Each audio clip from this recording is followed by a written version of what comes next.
प्यारे बच्चों, कैसे हैं आप लोग। आशा करते हैं कि आप लोग अच्छे होंगे, स्वस्थ होंगे, मस्त होंगे और आप लोगों की तैयारी बेहतर चल रही होगी। तो मैं पहले ही क्लियर कर देना चाहता हूं कि आज आप लोगों का एसएससी एमटीएस का कोई भी एग्ज़ाम नहीं है। ये वीडियो मैं उन बच्चों के लिए लाया हूं जिन बच्चों का आगे आने वाली शिफ्टों में एग्ज़ाम लगा हुआ है। तो वीडियो को पूरा देखेगा। जो भी नए बच्चे हैं, जिन लोगों ने अभी तक चैनल को सब्सक्राइब नहीं किया है, तो तुरंत चैनल को सब्सक्राइब करके नोटिफिकेशन बेल ऑन करना ना भूलें। तो चलिए वीडियो को स्टार्ट करते हैं। गाइस, अगर आप लोगों को आज के इस वीडियो की पीडीएफ चाहिए तो आप हमारा टेलीग्राम चैनल और व्हाट्सएप ग्रुप चैनल जरूर ज्वाइन करें। लिंक आपको वीडियो के डिस्क्रिप्शन में मिल जाएगा। व्हाट्सएप ग्रुप चैनल के माध्यम से और टेलीग्राम चैनल के माध्यम से आपको जो भी एसएससी से संबंधित जो भी अपडेट रहती है, सारी अपडेट आप लोगों को दी जाती हैं। जो भी पीडीएफ वगैरह रहती है, सारी पीडीएफ आपको हमारे टेलीग्राम चैनल और व्हाट्सएप ग्रुप चैनल के माध्यम से दी जाती है। तो जल्दी से ज्वाइन करें, लिंक आपको वीडियो के डिस्क्रिप्शन में मिल जाएगा। तो पहला प्रश्न देखिएगा। सो गाइस, पहला प्रश्न देखिए पूछा गया था, राष्ट्रपति के कार्यालय की शर्त किस अनुच्छेद से संबंधित है। राष्ट्रपति के कार्यालय की जो शर्त जो है ना, अनुच्छेद 59 से संबंधित है। चलिए कुछ अनुच्छेद देख लेते हैं। अनुच्छेद 52 में भारत के राष्ट्रपति, अनुच्छेद 53 में संघ की कार्यकारी शक्ति निहित है, अनुच्छेद 54 में राष्ट्रपति का चुनाव, अनुच्छेद 55 में राष्ट्रपति के चुनाव का तरीका, अनुच्छेद 56 में राष्ट्रपति का कार्यकाल, अनुच्छेद 57 में पुनः चुनाव के लिए पात्रता,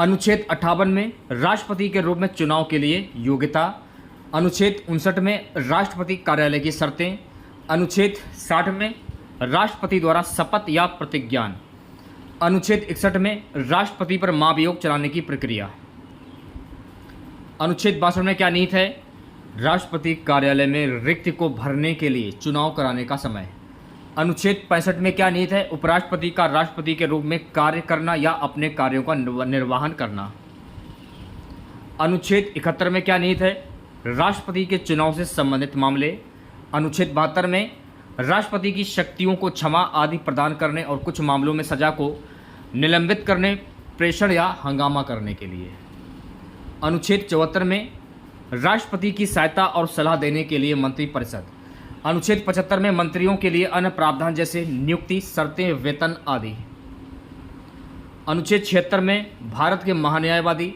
अनुच्छेद 77 में भारत सरकार के व्यवसाय का संचालन, अनुच्छेद 78 में राष्ट्रपति को सूचना आदि प्रस्तुत करने के संबंध में प्रधानमंत्री के कर्तव्य है, अनुच्छेद 85 में क्या निहित है, सांसदों, परिवेदनाओं और विघटन के सत्र, अनुच्छेद 111 में क्या निहित है, संसदों द्वारा पारित विधेयकों का आश्वासन, अनुच्छेद 112 में क्या निहित है, केंद्रीय बजट वार्षिक वित्तीय विवरण, अनुच्छेद 123 में क्या निहित है, राष्ट्रपति की अध्यादेशों की घोषणा करने की शक्ति, अनुच्छेद 143 में क्या निहित है, सर्वोच्च न्यायालय से परामर्श करने की राष्ट्रपति की शक्ति। ठीक है, अगला प्रश्न देखिएगा। निम्नलिखित में से कौन मुगल सम्राटों में नक्शबंदियों नेता ख्वाजा उबैदुल्लाह अरहार का अनुयायी था। इस क्वेश्चन का सही जवाब हो जाएगा बाबर। बाबर नक्शबंदियों नेता ख्वाजा उबैदुल्लाह अरहार का अनुयायी था। नेक्स्ट क्वेश्चन, प्रसिद्ध नर्तक युगल कमलिनी अस्थान और नलिनी अस्थाना को 2022 में निम्नलिखित में से किस नृत्य शैली में उनके महत्वपूर्ण योगदान के लिए पद्मश्री से सम्मानित किया गया था। कथक इस क्वेश्चन का सही जवाब हो जाएगा। भारत के राष्ट्रपति ने नलिनी कमलिनी अस्थाना युगल कथक और आर मुथुकम्मल सादिर पद्मजी रेड्डी कुचिपुड़ी को राष्ट्रपति भवन नई दिल्ली में एक विशेष समारोह में पद्मश्री प्रदान किया। कमलिनी अस्थाना और नलिनी अस्थाना उत्तर प्रदेश के आगरा की रहने वाली बहनों का एक युगल है जो कथक की बनारस घराना शैली के अपने शानदार प्रदर्शन के लिए जानी जाती हैं। उन्हें भारत और विदेशों में कथक की बनारस घराना शैलियों को लोकप्रिय बनाने में उनके योगदान के लिए भी जाना जाता है। वर्ष 2022 में भारत सरकार ने कला के क्षेत्र में उनकी विशिष्ट सेवा के लिए कमलिनी अस्थाना और नलिनी अस्थाना को पद्मश्री पुरस्कार, पद्म श्रृंखला पुरस्कारों में तीसरा सर्वोच्च पुरस्कार प्रदान किया। ठीक है, तो ये सारे फैक्ट आपको ध्यान में रखने हैं। अगला प्रश्न देखिए पूछा गया था, सौरव गांगुली ने किस मैच में अपनी शर्ट उतारी थी? 2022 में लॉर्ड्स में इंग्लैंड के खिलाफ ये जो मैच हुआ था उसमें सौरव गांगुली ने अपनी शर्ट उतारी थी। इस दिन 2002 में भारत ने नेट वेस्ट सीरीज में इंग्लैंड के खिलाफ रोमांचक फाइनल में 2 विकेट से जीत हासिल की थी। सौरव गांगुली ने जीत का जश्न मनाने के लिए लॉर्ड्स की बालकनी में अपनी शर्ट उतार दी थी। एक प्रश्न पूछा गया था कि पीएम स्वनिधि योजना किस मंत्रालय से संबंधित है? पीएम स्वनिधि योजना जो है ना, आवास और शहरी मामलों के मंत्रालय से संबंधित है। सो गाइस नेक्स्ट क्वेश्चन पूछा गया था, 2021 आईसीसी मेंस टी20 वर्ल्ड कप फाइनल में रेफरी कौन था? जगावल श्रीनाथ। आईसीसी ऑस्ट्रेलिया आईसीसी पुरुष टी20 विश्व कप 2021 का विजेता है। टी20 वर्ल्ड कप 2021 की शुरुआत 17 अक्टूबर को यूएई और ओमान में हुई थी। फाइनल मैच ऑस्ट्रेलिया और न्यूजीलैंड के बीच खेला गया था। ऐसा पहली बार हुआ था जब ऑस्ट्रेलिया क्रिकेट टीम ने टी20 वर्ल्ड कप 2021 जीता था। ऑस्ट्रेलिया क्रिकेटर मिशेल मॉर्स टी20 वर्ल्ड कप 2021 में प्लेयर ऑफ द मैच रहे थे। अगर हम 2024 क्रिकेट वर्ल्ड टी20 की अगर हम बात करें तो इसमें देखिए भारत जो है ना, भारत ने आईसीसी टी20 2024 का खिताब जो है वो अपने नाम किया था और उप विजेता टीम कौन रही थी? दक्षिण अफ्रीका। ये आपको ध्यान रखना है। अगला प्रश्न पूछा गया था, छिपकली का खून कैसा होता है? छिपकली सरीसृप वर्ग का जीव है और सरीसृप वर्ग के सभी जीव ठंडे खून वाले प्राणी होते हैं। तो छिपकली जो है ये ठंडे खून वाले प्राणी होते हैं। और छिपकली कौन से वर्ग में आता है? तो ये सरीसृप वर्ग में आता है। ये भी आपको ध्यान रखना है। छिपकली सर्दी के मौसम में लंबी गहरी नींद में चली जाती है। छिपकली शीत रक्त वाला जंतु है। छिपकली के अध्ययन को क्या कहा जाता है? सेरोलॉजी कहा जाता है। सर्दियों में छिपकली कितने घंटे सोती है? 24 घंटे सोती है। तिलचट्टा में कौन सा रक्त होता है? तो तिलचट्टा में सफ़ेद रक्त होता है। तिलचट्टा किस जाति का जीव है? तो तिलचट्टा जो है ना ये आर्थ्रोपोडा का जीव है। तिलचट्टा के रक्त में हीमोग्लोबिन नहीं होता है। चमगादड़ गर्म रक्त वाला जानवर है। तो ये सारे फैक्ट आपको ध्यान में रखने हैं। इसकी पीडीएफ आपको हमारे टेलीग्राम चैनल और व्हाट्सएप ग्रुप चैनल पर मिल जाएगी। जल्दी से ज्वाइन कर लीजिए आप लोग। ब्राह्मी लिपि को सर्वप्रथम किसने पढ़ा? तो ब्राह्मी लिपि को सर्वप्रथम जेम्स प्रेसेप के द्वारा पढ़ा गया था। जेम्स प्रेसेप ने पहली बार 1837 में ब्राह्मी लिपि को समझा था। और अशोक के शिलालेखों की खोज जो है वो भी जेम्स प्रेसेप के द्वारा की गई थी। ब्राह्मी लिपि की व्याख्या जेम्स प्रेसेप के द्वारा की गई है। अगला प्रश्न, APJ Abdul Kalam life time achievement award 2023 किसे सम्मानित किया गया है? APJ Abdul Kalam life time achievement award 2023 से टीके रंगराजन को सम्मानित किया गया है। सो गाइस नेक्स्ट क्वेश्चन देखेगा, भारत में सार्वभौमिक वयस्क मताधिकार की न्यूनतम आयु है? तो भारत में सार्वभौमिक वयस्क मताधिकार की न्यूनतम आयु है 18 वर्ष। भारत में मतदान की न्यूनतम आयु 1989 से घटाकर 18 वर्ष कर दी गई है। भारतीय संविधान ने पहली बार 21 वर्ष से ऊपर की आयु के लिए सार्वभौमिक वयस्क मताधिकार का प्रावधान किया। जब मतदान के अधिकार की पात्रता आयु 21 वर्ष से घटाकर 18 वर्ष कर दी गई थी तब भारत के राष्ट्रपति आर वेंकट रमन थे। यह भी आपको ध्यान में रखना है। संविधान के 1988 संशोधन में मतदान की आयु 21 से घटाकर 18 वर्ष कर दी गई थी। एक प्रश्न देखिए अरविंद अडेंगा से पूछा जा रहा है आपके एसएससी एमटीएस के एग्जाम में। अगर हम अरविंद अडेंगा की बात करें तो अरविंद अडेंगा को द व्हाइट टाइगर पुस्तक के लिए प्रतिष्ठित मैन बुकर पुरस्कार मिला था। अरविंद अडेंगा एमनेस्टी पुस्तक के लेखक हैं। अगर आपसे पूछ लिया जाए कि एमनेस्टी पुस्तक के लेखक कौन है? अरविंद अडेंगा। सिलेक्शन डे नामक पुस्तक किसके द्वारा लिखी गई है? अरविंद अडेंगा के द्वारा लिखी गई है। ठीक है। सो गाइस नेक्स्ट क्वेश्चन देखिए पूछा गया था, निम्नलिखित में से कौन ख्याल गायन शैलियों से संबंधित हैं? पंडित गोपाल मिश्रा पंडित गोपाल मिश्रा ख्याल गायन शैली के बनारस घराने के संस्थापक थे।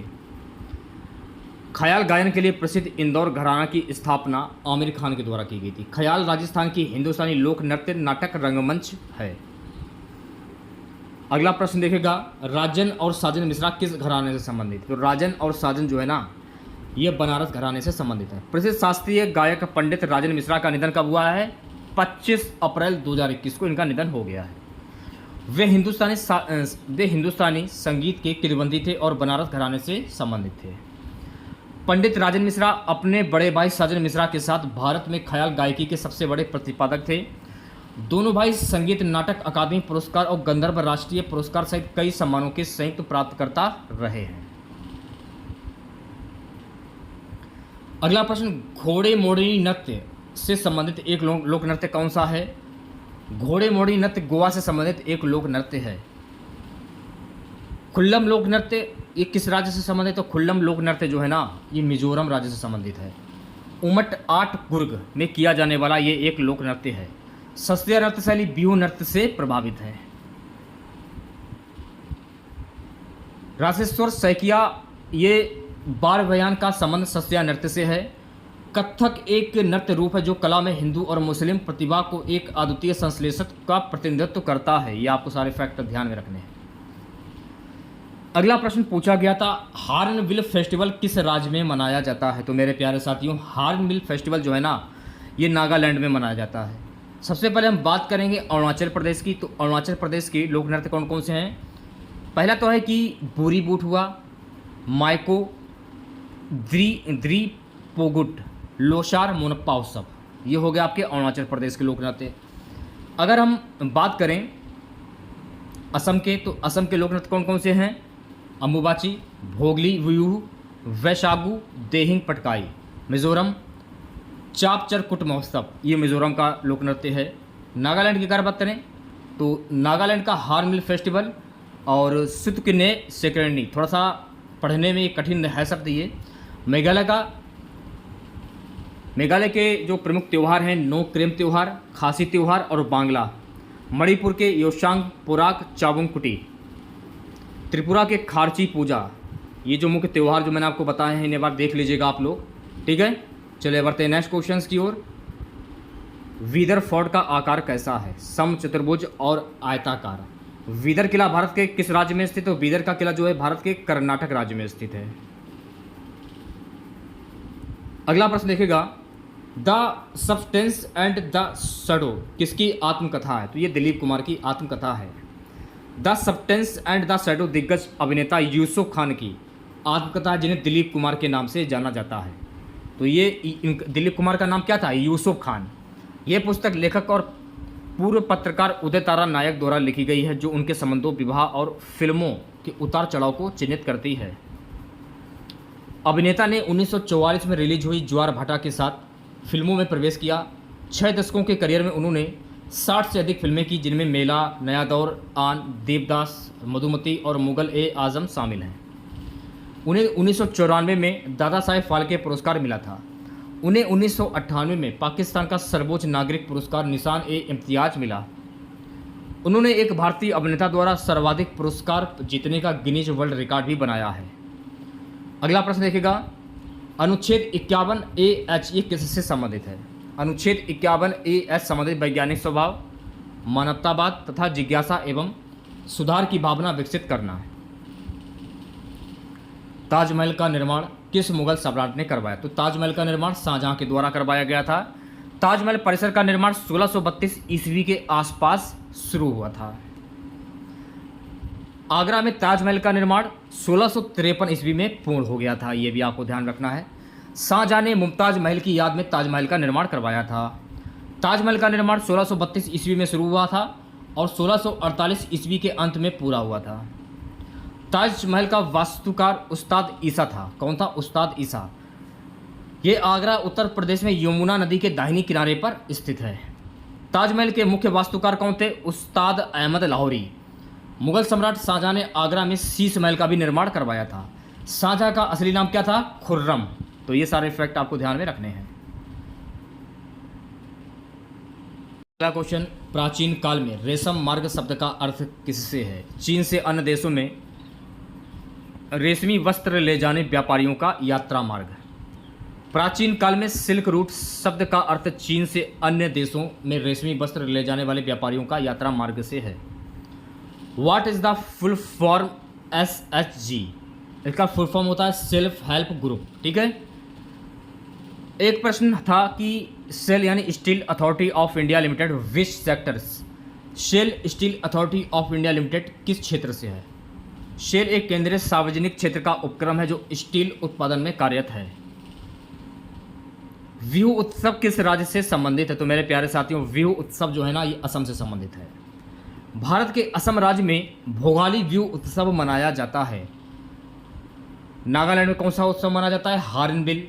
अरुणाचल प्रदेश में कौन सा उत्सव मनाया जाता है? जीरो सागकेन। मेघालय में वागला। हिमाचल प्रदेश में कौन से उत्सव मनाए जाते हैं? छोरा हुआ, झाली हुआ, छरई हुआ, धमन हुआ, छपेरी हुआ और महासू हुआ। जम्मू कश्मीर की बात करें तो जम्मू कश्मीर में रहू उत्सव, हिकत, मांडजस, कुद, दांडी नाच। केरल में ओट्टम हुआ, थुलाल हुआ, कैको टिकली। कर्नाटक की अगर हम बात करें तो कर्नाटक में कौन से उत्सव मनाए जाते हैं? यक्षगण, हुतरी, सुग्गी, कुनिथा, कारगा। झारखंड में अलकप, करममुंडा, अग्नि झूमर और जननी झूमर, मर्दाना झूमर, पाइका और फगुआ। महाराष्ट्र की बात करें तो महाराष्ट्र में लाबड़ी हुआ और नकाटा, कोली, लेजिम, गफा, दहीकाला, कारगा। ठीक है, ये उत्सव मनाए जाते हैं। सितारा देवी किस नृत्य से संबंधित? तो सितारा देवी जो है ना, ये कथक नृत्य से संबंधित है। सितारा देवी एक प्रसिद्ध भारतीय कथक नृत्यांगना थी। सितारा देवी को पद्मश्री संगीत नाटक अकादमी पुरस्कार, नृत्य निपुण और कालिदास सम्मान की ये प्राप्तकर्ता थी। सितारा देवी भारत की एक प्रसिद्ध शास्त्रीय कथक नृत्यांगना थी जिनका जन्म 1920 में कोलकाता में महान त्योहार दिवाली के दिन हुआ था। अगला प्रश्न, 2023 में आयोजित 9वें विश्व संसदीय फोरम में किस भारतीय सांसद ने भाग लिया था? ओम बिड़ला ने भाग लिया था। आरोग्य मिशन कब आया था? तो आरोग्य मिशन वर्ष 2018 में आया था। प्रधानमंत्री नरेंद्र मोदी ने 23 सितंबर 2018 को झारखंड के रांची से आयुष्मान भारत प्रधानमंत्री जन आरोग्य योजना की शुरुआत की थी। आयुष्मान भारत प्रधानमंत्री जन आरोग्य योजना के तहत 2 करोड़ से अधिक लोगों ने इलाज का लाभ उठाया। यह योजना जो दुनिया का सबसे बड़ा स्वास्थ्य देखभाल कार्यक्रम है, 10.74 करोड़ से अधिक गरीब और कमजोर परिवारों को माध्यमिक और तृतीयक देखभाल अस्पताल में भर्ती के लिए प्रति परिवार प्रति वर्ष 5 लाख रुपए तक की राशि प्रदान करती है। यह अस्पताल के खर्च को कम करने और वित्तीय जोखिम को कम करने में मदद करता है। तो अगर आपको इसकी पीडीएफ चाहिए तो आप हमारा टेलीग्राम चैनल ज्वाइन कर लीजिए, व्हाट्सएप ग्रुप भी ज्वाइन कर लीजिए आप लोग। लिंक आपको वीडियो के डिस्क्रिप्शन में मिल जाएगा। तो कैसा लगा वीडियो आप लोगों को कमेंट बॉक्स में ज़रूर बताइएगा।